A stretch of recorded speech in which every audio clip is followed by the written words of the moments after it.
e qytetarëve, sepse dhe kjo është vërtet për aq sa është fat integrimi i Shqipërisë në Bashkimin Evropian, dhe është fat ajo, s'ka diskutim, është fati më i mirë për Shqipërinë, integrimi, dhe është për çdo qytetar.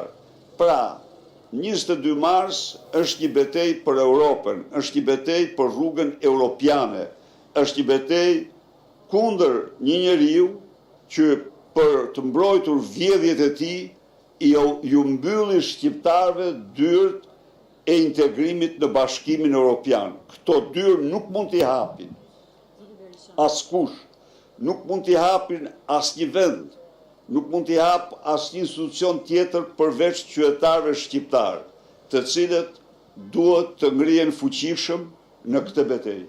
Zoti Berisha, a do t'i bashkoni votat me mazhorancën për ndryshimet ligjore që të propozuara, që në disa raste kanë si qëllim edhe ato janë ndryshime antikushtetuese dhe ne nuk bashkojmë kur asnjë vot me Edi Ramën. Kjo është tjetë shumë e prerë, por unë me që jam në këtë temë denoncoj si akt jashtëzakonisht të rrezikshëm vendimin e partizanit Sadushi.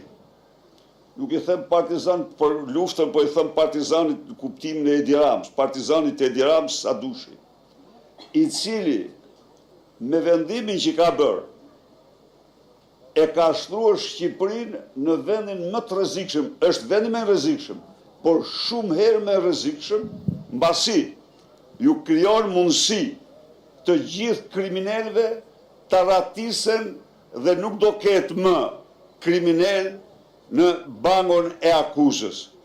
Me vendimin e tij, ai nxori jashtë, krijoi një mburoj për krerë të organizatave kriminale, zyrtar apo jo zyrtar qofshin ata. Dhe kjo përbën një rrezik madhor për rajonin. Edhe në kushte sotme, gjatë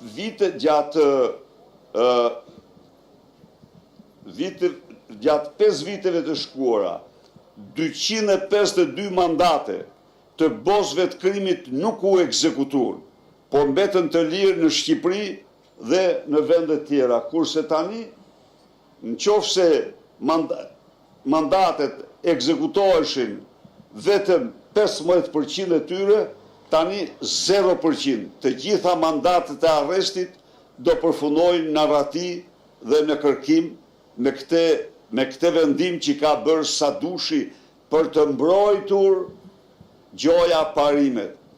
Parimet është Edi Rama, ai që kalonte nga një studio në studio tjetër dhe kërkonte arrestimin.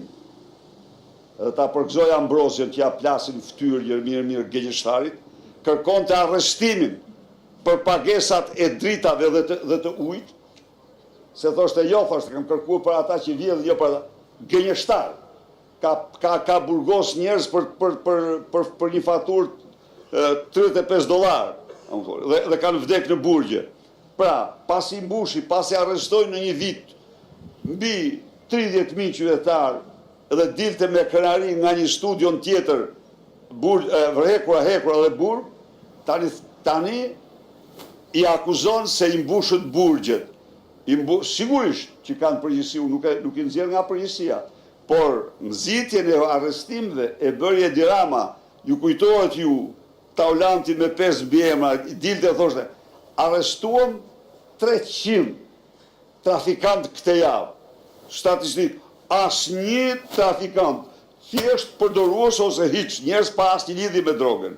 Kështu që kjo situatë është krijuar nga politika.